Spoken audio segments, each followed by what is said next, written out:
참 예수님, 이제 오늘부터 매주 토요일마다 책을 가지고서 계속 그 이야기를 함께 나누도록 하겠습니다. 이번 9월 달부터 다음 달까지 우리가 선정한 책은 신유년의 핀 꽃입니다. 이 제목인데요. 이번 나온 지도 얼마 안 되는 책입니다. 아주 따끈따끈한 책인데 이미 다 여러분들이 책을 많이 구입을 하셨을 거고, 또 이번 달이 순교자 성월이기 때문에 또 이 책과 함께 잘 보낼 수 있지 않을까 생각을 합니다. 신유년의 핀꽃, 신유년 하면은 여러분들이 너무나 잘 아실 거예요. 우리나라의 그 한국 천주교회 시작이 되면서 그 최초로 대박해가 일어났던 때, 그러니까 1801년 당시 신유년, 그때가 신유년인데 이때 박해, 우리가 신유 박해라고 이렇게 이야기를 합니다. 이렇게 초창기에 박해를 통해서 많은 분들이 순교하셨는데, 여러분이 잘 아시겠지만 그 프란치스코 교황님이 우리나라에 오셔서 그 복자품에 이렇게 올려주셨죠. 그래서 124위 복자를 우리가 모시고 있습니다. 124위 복자들은 거의 다가 초창기, 우리 조선 천주교의 그 초창기에 그 돌아가신 분이죠. 그리고 우리가 성인 103위 성인을 모시고 있는데, 이분들은 주로 그 우리 교회, 조선교회 후반부에서 순교하신 분들, 이런 분들이 되겠습니다. 자, 이 책은 신유 박해 때 돌아가신 분들, 또 박해받은 분들, 이러한 것을 배경으로 해서 책을 소설화한 것입니다. 우선 이 책의 처음에 제일 첫 번째가 1791년 첫 번째 편지로 시작을 하고 있습니다. 자, 이 당시 우선 우리 천주교회가 들어온 해가 1700 몇 년이죠? 1784년입니다. 84년에 누가 갔어요? 북경에? 이승훈이 가서 거기에서 그 주교님께 세례를 받아서 베드로라는 세례명을 얻게 되죠. 그리고 이승훈이 돌아와서 이제 자기 동료들과 주변에 있는 사람들에게 세례를 베풀어서 그것으로 인해서 우리 조선 천주교회가 이제 시작이 되었죠. 자, 이 천주교가 시작이 된 배경이 있습니다. 갑자기 이승훈이 가가지고 세례받고 와서 이렇게 천주교회가 시작된 것이 아니라 그 전부터 이미 그 우리나라 사람 중에 실학자 중에 아주 그 시대를 앞서간 이런 분들 여러 사람이 모여가지고 이 서학을 공부하기 시작을 했어요. 그러니까 이미 중국에서는 서학이 들어온 지가 오래됐어요. 몇백 년이 됐죠. 다시 말하자면 예수회가 이제 시작이 됐잖아요. 스페인에서 교황님의 인가를 받아서 예수회가 그 시작이 이냐시오 성인으로 하여금 이제 시작이 됐고, 그렇게 하면서 그 예수회가 이제 나중에는 시간이 지나서 이렇게 중국까지 진출을 하게 됩니다. 그래서 1500년대 말쯤에서 그 예수회 선교사들이 중국에 와가지고 중국에서 선교를 시작을 합니다. 자, 그런데 그 당시에 중국 선교가 중국의 그 문화가 있잖아요. 오래된 그 유교 문화가 있습니다. 그러한 문화를 예수회는 잘 받아들였어요. 예수의 선교 정책 중에 하나는 바로 적응주의입니다. 그러니까 이 적응하는 거예요. 그 나라의 문화에 적응을 해서 문화를 받아들이면서 그 안에서 천주교를 전파하는 거예요. 이러한 정책을 핀 게 바로 예수회입니다. 예수회의 대표적인 그 선교사 중에 한 분이 바로 마테오 리치라는 분이에요. 마테오 리치 말 들으셨죠? 네, 이분이 오셔서 거기에 이 중국 사람들이 입는 옷도 입고 또 중국어를 배웠어요. 상당히 빨리 배워가지고 중국어를 아주 능통하게 잘 구사하고 또 글도 쓰고 자 이렇게 해서 중국 문화를 많이 받아들였어요. 그러니까 그 선교사이지만은 그가 입는 옷은 중국 사람들의 옷이에요. 자 이렇게 하면서 중국의 황제와 아주 가깝게 또 그 관료들과 아주 가깝게 지냈고 그러기 때문에 중국 당국에서는 천주교를 아주 잘 받아들였어요. 그렇게 해서 선교가 많이 이루어졌습니다. 자, 그러던 것이 언젠가부터 이제 시간이 지나면서 도미니코 회가 이게 또 들어오게 되는데 도미니코 회가 중국에 들어가 보니까 이건 말이 아니에요. 그게 천주교답게 이렇게 그 실천이 되고 있지 않다는 것을 알게 됩니다. 그 중에 하나가 바로 조상 숭배입니다. 중국은 유교니까 조상을 숭배하는 그러한 제사를 지내는 그런 예식을 하고 있었던 거예요. 예수회는 이거를 받아들여서 그거를 긍정적으로 이렇게 하고 있었어요. 그래서 도미니코 회가 들어와서 보니까 이건 아닌 거예요. 이건 우상 숭배예요. 자, 그렇게 해서 이거를 문서화를 해서 교황청에다가 교황님께 보냅니다. 그랬더니 교황청에서는 이거를 보고서 이거는 우상 숭배다. 절대 하지 마라. 라고 이제 명령이 내려지게 되고 이제 그렇게 해서 결국에는 예수의 선교사들이 중국 땅에서 다 쫓겨납니다. 거기서 다 나올 수밖에 없게 되고 중국 땅은 도미니코 회가 다 점령을 하게 돼요. 자, 그렇게 해서 진행되어 오면서 북경의 구베아 주교님이 이제 거기에서 사목을 하게 되는데 구베아 주교님도 역시 도미니코 회에 거기에 소속되어 있는 분이기 때문에 그분도 역시 조상 제사를 허락하지 않으시는 분이죠. 자, 그런데 우리나라에서 이승문으로 해서 많은 사람들이 우리 자생적으로 평신도들이 이렇게 세례를 주고 또 주고 이렇게 하면서 많은 사람들이 퍼져나갔죠. 자, 퍼져나가면서 이제 그 신자가 된 사람들이 주로 이제 누가 주도를 했냐면 양반들이 주도를 했어요.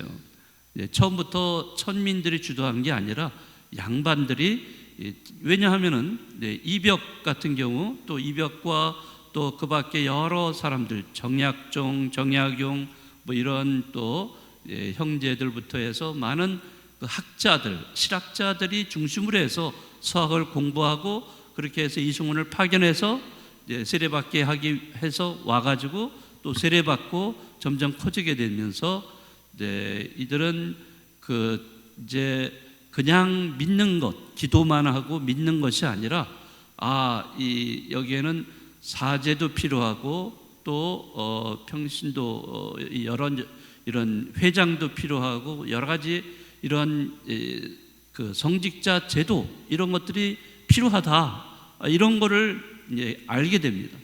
그래서 자체적으로 가성직자 제도라고 그러죠. 가성직자 제도를 만들어요. 그래서 누구는 주교를 하고 누구는 신부를 하고 누구는 총회장을 하고 이런 제도를 만들어냅니다. 그렇게 해서 한 몇 년간을 그것을 실시를 해요. 실시를 했는데 그러나 이것을 자기네들이 실시를 하다 보니까 과연 이것이 정말 제대로 하는 건지 아닌지 이런 거를 잘 이제 모르게 되는 거죠. 그래서 이러한 궁금증을 풀기 위해서 네, 누구죠? 윤유일인가요?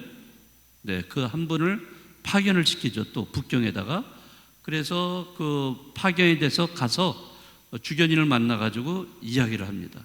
자, 우리 교회에서는, 조선 교회에서는 지금 가성직자제도 네, 이러한 것을 실시를 하고 있다. 자, 이것이 옳은지 그런지를 얘기해달라. 이런 질문을 했어요. 그럴 때 주교님은 즉시 그건 안 된다. 그건 잘못된 거다. 라고 이렇게 이야기를 해줘요. 자, 그런데 이분이 또 윤리엘이 두 번째 질문을 합니다. 두 번째 질문은 바로 조상제사예요.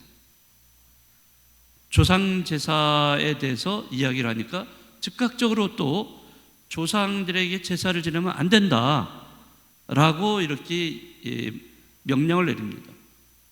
그래서 윤유일은 그 이야기를 듣고서 돌아와 가지고 그 이야기를 다 하죠. 그런데 만약에 이 윤유일이 가성직자 제도만을 얘기를 했다면은 그렇게 크게 박해를 아마 받지 않았을지도 모르겠다는 생각이 듭니다. 그런데 이 조상제사를 얘기함으로써 금지령이 내려지게 되고 그것을 받아가지고 와서 얘기를 함으로써 이제 그때부터 조상제사를 이제 금하게 된 것이죠. 자, 그러면서 첫 번째 박해, 물론 큰 거는 아니지만 조그만 박해가 바로 신해박해라고 합니다. 신해박해는 진산 사건이에요. 충청도의 진산에서 그 권일신, 권철신 또 이렇게 여러 사람이 그 어머니가 돌아가셨는데 신주를 패하고 또 제사를 지내지 않고 자 이렇게 했습니다. 그러니까 뭐 난리가 난 거죠.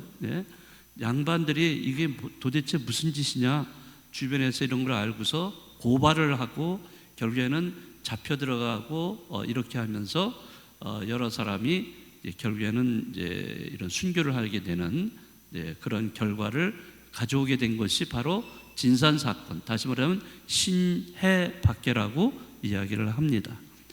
자, 그것이 1791년에 이제 벌어졌는데 조금 더 지나면서 이게 점점 더 천주교가 그런 박해에도 불구하고 점점 늘어나면서 1801년에 또 큰 박해가 일어납니다. 이때가 바로 신유박해라고 하는데 이 신유박해는 그 당시에 조선 후기 시대에 그 정치판이 이 당파 싸움으로 이루어져 있었습니다. 너무나 당파 싸움이 너무 심하게 이루어지면서 서로 자기 당을 위해서 다른 당을 막 여러 가지 수단과 방법을 가리지 않고 그 당을 이제 짓누르고 억압하고 또 여러 가지 술수를 쓰는 이런 때였어요. 자, 여기에서 제일 그 길을 잡은 것이 노론 벽파라는 파가 있는데 노론 벽파가 기승을 잡고서 천주교를 탄압을 합니다.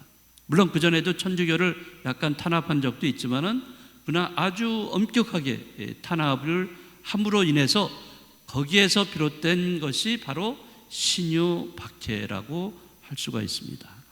자, 그래서 뭐 이승훈, 정약종, 황사영, 뭐 정약용 이런 사람들이 붙들려서 순교를 하고 또는 이렇게 유배를 가기도 하는 이런 사건이 벌어진 거죠. 자, 이 책은 그 신유박해 전까지의 그 과정을 우리에게 소개해 주고 있습니다. 특별히 그 첫 번째 1791년 첫 번째 편지에 보면은 소개되는 분이 누구냐 하면은 이존창이라는 분이에요. 이존창 루도비코 곤자가라는 분입니다.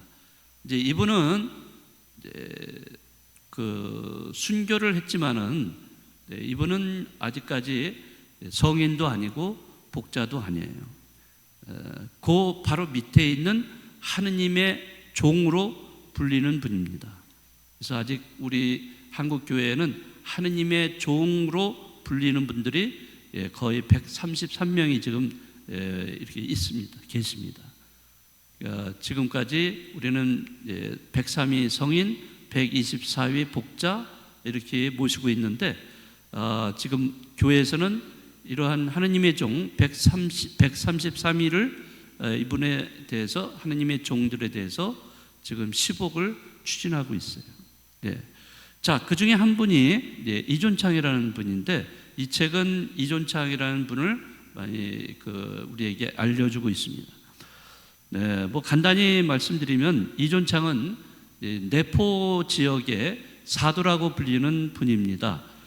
가톨릭 초창기에 활동하시던 분인데, 이분은 내포라는 지역은 어디냐면 충청도 서북 지역, 그쪽을 이제 통틀어서 이야기하는 곳입니다.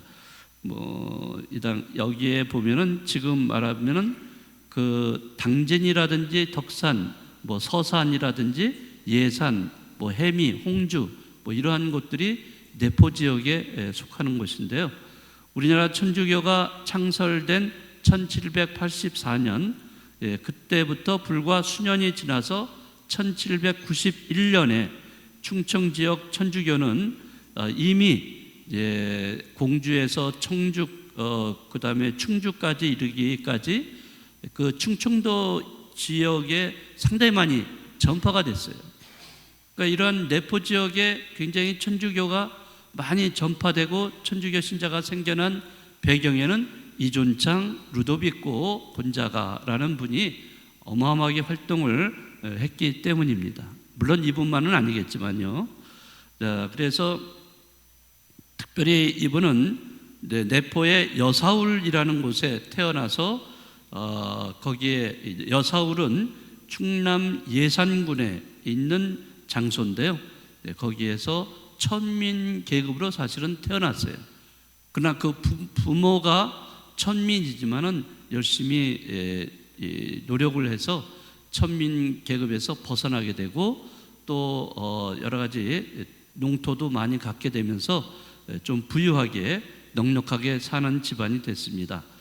자, 이러한 집안에 태어난 이존창, 그렇게 해서 이존창은 어릴 때부터 공부를 많이 하게 되는 이런 사람이 됩니다. 그래서 그 권철신, 권일신 이러한 분들 밑에서 이 학문을 닦게 되는데, 거기에서 권일신이라는 권철신의 동생 권일신이라는 분에게서 천주교 교리를 이제 배우게 돼요. 자, 그렇게 해서 그 고향의 여사울에 가가지고 거기에서 그 천주교를 전파하기 시작을 합니다. 자, 그렇게 해서 내포 지역에 많은 천주교 신자들이 생겨나게 된 그러한 배경이 됩니다. 자, 아까도 말씀드렸지만 1791년 진산 사건이 일어나서 그 신유박해 때 체포가 되죠. 그렇게 해서 공주의 가명에 투옥이 되고 문초를 받고, 그렇지만은 이존창은 배교를 해요. 근데 배교는 몇몇 사람만 한 게 아니라 굉장히 많은 사람들이 배교를 했어요, 사실은. 그런데 배교를 하고 이렇게 살아가는 사람도 있었지만은, 어떤 사람은 배교했다가 다시 천주교로 다시 돌아서서 순교한 사람들도 굉장히 많이 있어요. 이제 그 중에 한 분이 바로 이존창이라는 분이에요. 왜 이분이 성인이나 복자가 되지 못했냐 하면은 배교를 사실 3번이나 했어요. 배교를 3번이나 했지만은 배교하는 중에도 사실 많은 사람들에게 교리를 가르치고, 또 많은 사람들을 천주교 신자로 만들고, 또 천주교, 특히 이제 여기 계속 나오지만은 주문모 신부님이 피신을 하고 있을 때 그분을 모셔다가 잘 모신 그런 예도 있고요. 교회에 상당히 많은 공헌을 했던 그런 분입니다.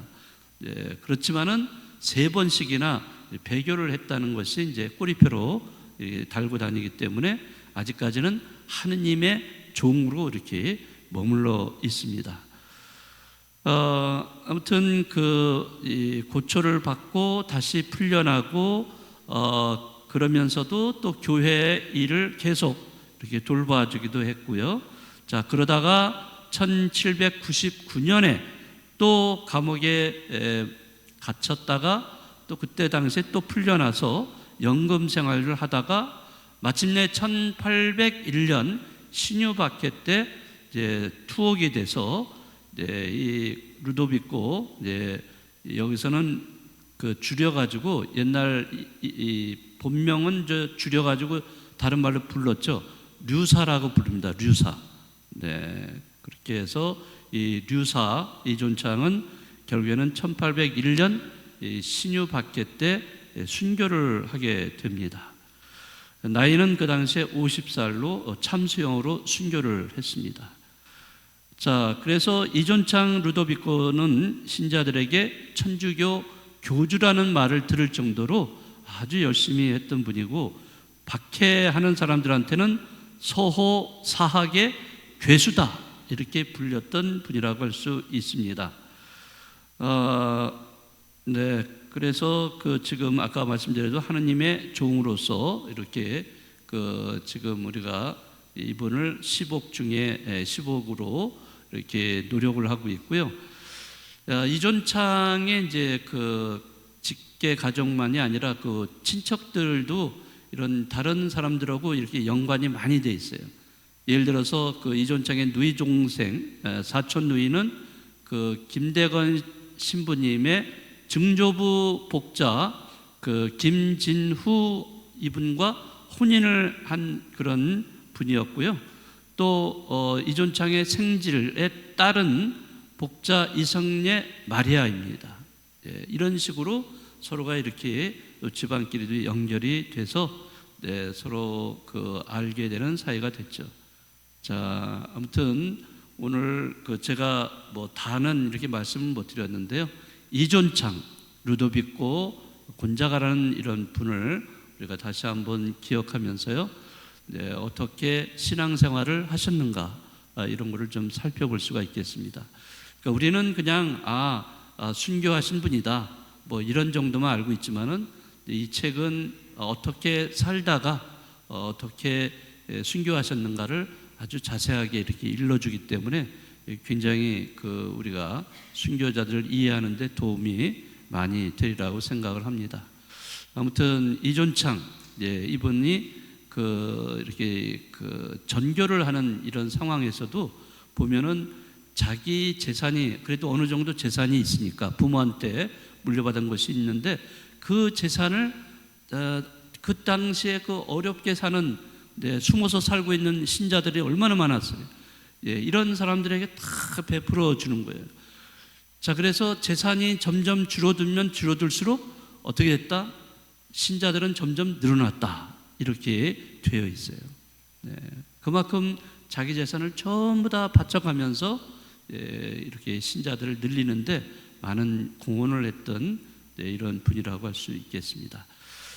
다음 시간에 조금 더 진행이 돼서 좀 더 우리 이 신유 박해에 가까이 다가가는 이런 어떤 일들, 사건들 이런 것들을 여러분들과 함께 나누도록 하겠습니다.